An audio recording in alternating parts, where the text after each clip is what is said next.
Director تھے، انہوں نے ایک پروپوزل وہاں بھیج دی کہ پاکستان ٹیلی ویژن کے اوپر کوئی دینی درس قرآن کا پروگرام ہو، انہوں نے اس کو پاس کر کے بھیج دیا، اور یہاں کے پی ٹی وی والوں نے مجھ سے بات کی، میں نے کہا ٹھیک ہے ہفتے وار درس ہو سکتا ہے، تو الہدا کا پروگرام چلا۔ اب ظاہر بات ہے یہ بھی اسی کے کرنے سے ہوا، کوئی اور شخص ہوتا تو وہ کہاں اس نے اس بات کو ماننا تھا اور سننا تھا۔ تو اس پس منظر کے اندر جب ان کی بات آئی شورا کی، تو پھر میں نے یہ سوچا کہ جب میں اپنے ممبر سے بھی مشورے بھی دیتا ہوں، تنقیدیں بھی کرتا ہوں، اب ہم چاہیں یا نہ چاہیں، پسند ہو یا ناپسند، حکومت ان کی ہے، تو اس ملک کی بہتری کے لیے اور اس کے لیے کوئی مشورے دینا یا کسی غلط بات پر روکنا ٹوکنا، یہ تو اچھی بات ہے، اور وہ میں کر رہا ہوں۔ اب اگر یہ جیسے انگریزی محاورہ ہے right from the horse's mouth, میں نے یہ بات سنی ہے، تو اگر right into the horse's ears جا کر کوئی بات کی جا سکتی ہو تو why not do it, why not avail it. اس دلیل سے میں نے شورا میں جانا جو ہے وہ منظور کر لیا، لیکن جہاں کا وہاں میں نے دیکھا کہ اس کے سارے اصول و ضوابط جو ہیں، جو بھی اس کے لاہ عمل تھا، وہ پارلیمنٹ کا بنا دیا گیا۔ اب یہ جناب اس میں پوائنٹ آف آرڈر ہے، اب یہ ہے، اب اس کا جو ہے تحریک جو ہے اس کی ہے توہین کی ہوگی وغیرہ وغیرہ، پرسنل ہے، تو وقت ضائع ہونے والی بات۔ تو میں نے ان سے کہا بھی، میں نے کہا آپ نے تو شورا کی بات کی تھی، تو شورا اگر ہے تو آپ کو یہاں ہونا چاہیے، مشورہ سننا چاہیے۔ کہ نہیں یہ بات تو مجھ تک پہنچ جاتی ہے، لوگوں کی رائے میں پہنچ جاتی ہے۔ یہ پہلے ہی سیشن کے دوران کی بات ہے۔ دوسرا سیشن شروع ہوا تو انہوں نے ایک بات ایسی کہہ دی اس کے اوپننگ سیشن میں، اوپننگ خطاب میں، کہ لوگ کہتے ہیں سیاسی عمل کو مت روکو مت روکو، یہی میرا سیاسی عمل ہے، یہی جو شورا ہے۔ اب میرے کان کھڑے ہوئے کہ یہ تو انہوں نے گویا کہ ہمیں اپنا سیاسی الائی قرار دیا ہے، تو میں نے اسی وقت طے کر لیا کہ آئی شیل ریزائن۔ اور یہ بھی اسی دوران میں محسوس ہو گیا تھا کہ he doesn't mean any business, کچھ کام کرنے کو تیار نہیں ہے، یہ صرف جو ہے امریکہ کی جو جنرل پبلک اوپینین ہے اس کو یہ بتانے کے لیے کہ میری حکومت خالص فوجی نہیں ہے، بلکہ اس میں سویلینز بھی میرے ساتھ ہیں، یہ صرف ونڈو ڈریسنگ کی گئی ہے، کرنے کا کوئی ارادہ نہیں ہے کہ کوئی کام کرنے کا۔ تو میں نے دوسرے سیشن کے بعد ہی اسی کے دوران ان سے وقت مانگا تھا، میں استعفیٰ دینے کا فیصلہ کر چکا تھا، لیکن یہ کہ انہوں نے ٹائم نہیں دے سکے، کہا کہ میں لاہور آ رہا ہوں چند دنوں میں، وہاں آپ گورنر ہاؤس میں مجھ سے ملاقات کر لیجیے۔ میں نے کہا ٹھیک ہے۔ وہ آئے، انہوں نے پھر مجھے پیغام بھیج دیا کہ فلاں وقت آپ گورنر ہاؤس آ جائیں، میں وہاں چلا گیا۔ تو وہاں جا کر پھر جو ایک خاص نقطہ جو میں نے ان کے سامنے رکھا، میں نے کہا کہ یہ آپ اپنے ماتھے پر کلنک کا ٹیکا لیے پھر رہے ہیں۔ تو میں نے تو یہ محاورے کے طور پر استعمال کیا تھا، لیکن پھر مجھے احساس ہوا کہ ان کے ماتھے پر تو میرا بنی ہوئی ہے، تو یہ کلنک کا ٹیکا جو ہے اپنے ماتھے پر، تو اس سے پرسنل ہٹ۔ تو لیکن یہ اس شخص کا اندر تحمل بہت تھا، تو اس نے اس کو بالکل نوٹس نہیں لیا۔ کیوں کیسے کیوں کہہ رہے ہیں؟ میں نے کہا دیکھیے، آپ نے ایک فیڈرل شریعت کورٹ قائم کی، اپنے ہینڈ پکڈ علماء کو وہاں جج بنایا، تقی عثمانی آپ کا چوائس ہے، پیر کرم شاہ آپ کا چوائس ہے، ملک غلام علی آپ کا چوائس۔ آپ نے ان کے ہاتھ پر ہتھکڑی باندھ دی کہ وہ مسلم فیملی لاز پر بھی بات نہیں کر سکتی۔ How come?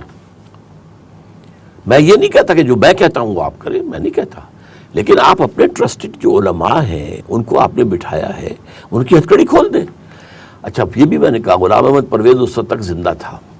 اور غلام احمد پرویز وہ شخص ہے جس نے کہ یہ فیملی آرڈیننس جاری کروایا تھا صدر ایوب کے ذریعے سے، کیونکہ یہ ڈپٹی سیکریٹری تھا گورنمنٹ آف پاکستان میں اور اس کا جو ہے قریب رابطہ تھا۔ تو بہرحال میں نے کہا وہ ہے، وہ عدالت میں آ کے ثابت کر دیں کہ خلاف شریعت نہیں ہے، تو میں راضی، میرا رب راضی۔ کہنے لگے پھر یہ خواتین کو کیسے مطمئن کریں گے؟ میں نے کہا اگر یہی آپ کی سوچ کی کا معیار یہی ہے تو یہ میرا استعفیٰ حاضر ہے، میں جا رہا ہوں، السلام علیکم۔ یہ واقعہ ہوا ہے 5 جولائی 1982 کو، اور میں نے شورا کے بھی صرف 2 سیشن اٹینڈ کیے، ان کا مجرم ہوں میں، لیکن یہ کہ پھر میں نے یہ رائے میری بن گئی تھی کہ he doesn't mean any business, انہیں تو اپنی حکومت کو لمبا کرنا ہے اور ہر ایک کو خوش کرنا، خواتین کو بھی راضی کرنا، ایکٹروں کو بھی، ایکٹریسوں کو بھی، سب کو بھی، مغنیات کو بھی، مغنیوں کو بھی، سب کو راضی کرنا ہے اور اس کے ساتھ اپنی حکومت چلانی ہے۔ ڈاکٹر صاحب گزشتہ دنوں سے، بلکہ یوں کہنا چاہیے گزشتہ سالوں سے آپ نے پاکستان کے بارے میں جو تقاریر کی ہیں ان میں مایوسی بہت ٹپکتی ہے، بلکہ شاید آپ نے کوئی اس نام سے بھی تقریر تھی کاؤنٹ ڈاؤن آف پاکستان، اس طرح کے، تو اس سے قوم کا مورال ڈاؤن نہیں ہوتا؟ دیکھیے، مایوسی ٹپکتی ہے والی بات سے میں بات شروع کروں گا۔ عربی کا ایک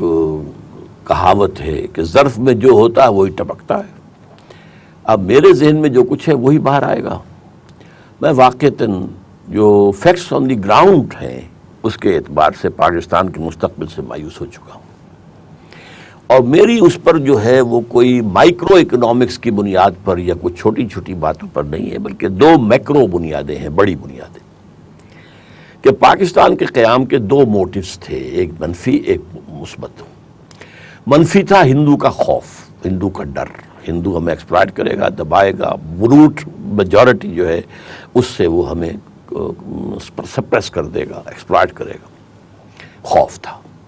اور یہی خوف تھا جس پر مسلم لیگ قائم ہوئی، اور 1906 سے لے کر 1930 تک سوائے اس کے کوئی اور دوسرا ایلیمنٹ اس میں تھا ہی نہیں۔ اچھا، اس میں یہ ہے کہ جہاں تک قائد اعظم کا تعلق ہے، وہ نہ تو فاؤنڈرز میں تھے مسلم لیگ کے، وہ مسٹر جناح تھے، اس وقت قائد اعظم تھے بھی نہیں، اور وہ دادا بھائی نوروجو کے پرسنل سیکریٹری تھے، کانگریس کے ممبر تھے، مسلم لیگ میں نہیں آئے۔ اور جب 1913 میں آئے بھی ہیں محمد علی جوہر مرحوم کے کہنے سے مولانا، تو پھر آئے ہیں، لیکن کانگریس کے بھی رہے اور مسلم لیگ کے بھی رہے، اور ایک دفعہ انہوں نے دونوں کے اینول سیشن بامبے میں ایک ہی وقت میں رکھوائے، اور سر توڑ کوشش کی کہ ہندوؤں اور مسلمانوں کے درمیان کوئی فارمولہ طے ہو جائے جس سے مسلمانوں کا جو ہے ایک شخصیت کا تحفظ جو ہے، تشخص کا تحفظ جو ہے وہ برقرار رہے۔ ہی فیلڈ اٹرلی، حالانکہ دنیا نے مانا کہ یہ تو میسنجر آف پیس اور اتحاد کا جو ہے بڑا سفیر ہے، اور پھر وہ مایوس ہو کر چلے گئے، سیاست سے کنارہ کشی کر کے انگلینڈ میں جا کر بیٹھ گئے اور وہاں پریکٹس شروع کر دی۔ اس ہی عرصے میں 1930 میں علامہ اقبال نے خطبہ دیا مسلم لیگ کے الہ آباد کے سیشن میں، اس میں انجیکشن لگا دیا ایک پازیٹیو، احیاء اسلام۔ وہاں انہوں نے ایک تو مسلم قومیت کو فلسفیانہ بنیادوں کے اوپر مستحکم طور پر ثابت کیا کہ یہ علیحدہ قوم ہے، کسی اور بڑی قومیت میں ضم نہیں ہو سکتے۔ نمبر دو، انہوں نے کہا کہ یہ ڈیسٹنی ہے کہ ہندوستان کے شمال مغرب میں ایک آزاد مسلمان حکومت قائم ہوگی، اور نمبر تین یہ کہ اگر ایسا ہو گیا تو ہمیں موقع مل جائے گا کہ اسلام کے چہرے پر جو بدنما داغ اور دھبے ہیں،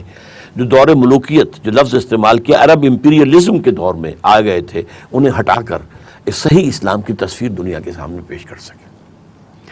یہ جو ہے انجیکشن دیا پازیٹیو۔